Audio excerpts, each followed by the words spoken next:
Hello guys, welcome back to Clinically Clear. So today we'll be covering a very short topic, but it can fetch you a good amount of marks as well. So it is children under difficult circumstances and child placement.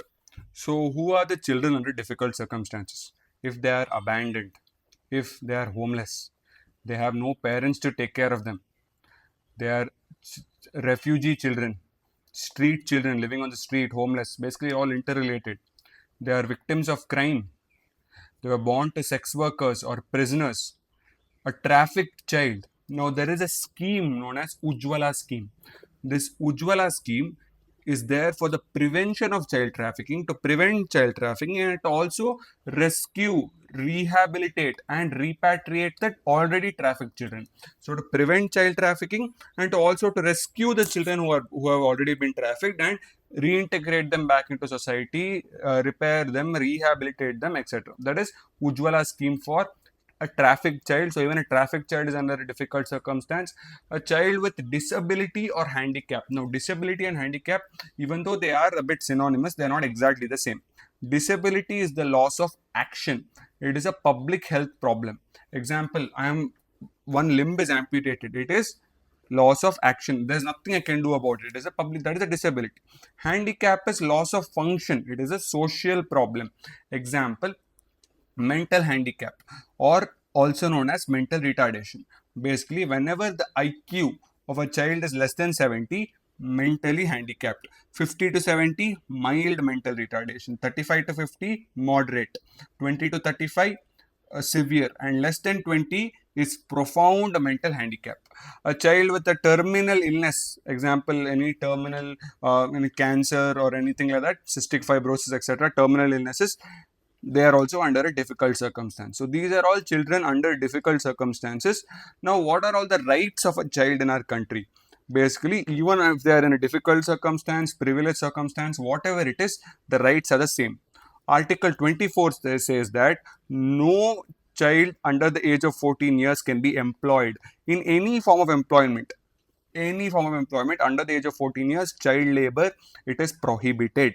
After that, Article 39, for the tender age of 14 to 19 years, they can be employed, but appropriate work environments has to be there. Example, no night duties, no hazardous chemicals, none of the occupational health hazards, nothing should be there. It should be an appropriate work environment for their age, for the growing age, and they should also receive a casual leave once in 15 days.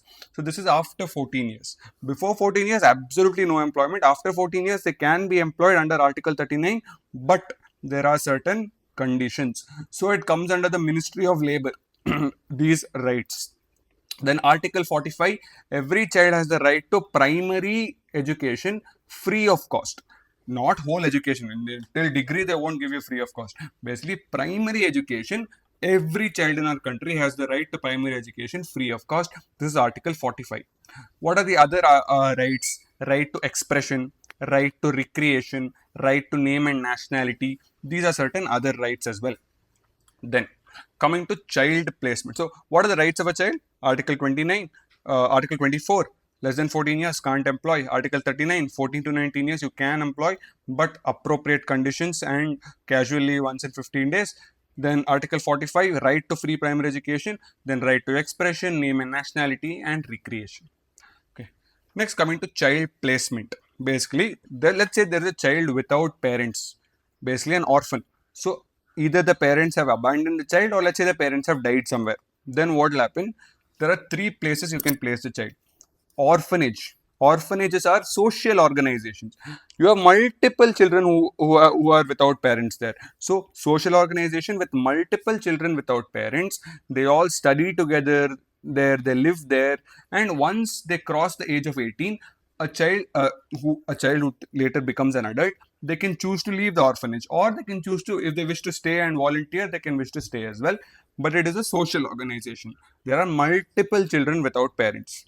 Whereas foster homes is when the child without parents lives under the guidance, under the nourishment of distant relatives, family, friends. These are called as foster parents.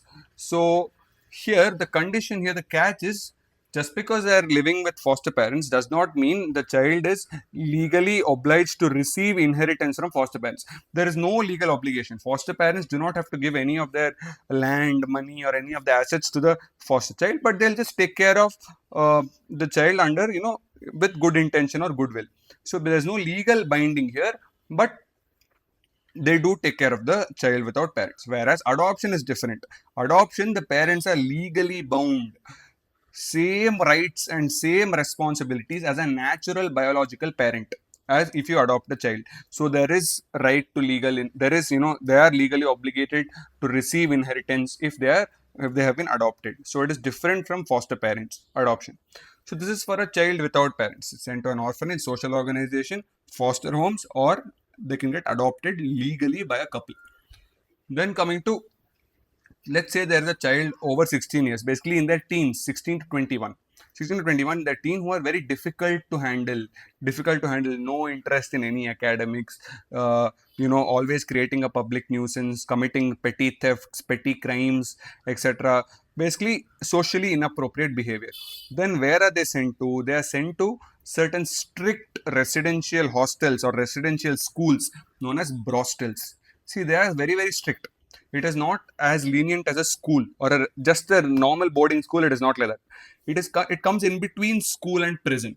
So prison very strict, not that strict, but not as lenient as a school as well. So this is brostels. So in these brostels, they are educated. So education is provided. So they study there, and they are also given reformation and training to build discipline. They are difficult to handle, right? We want to reintegrate them back into society, so we'll reform them, we'll train them so that they can have in sufficient amount, they can be disciplined enough to live in society.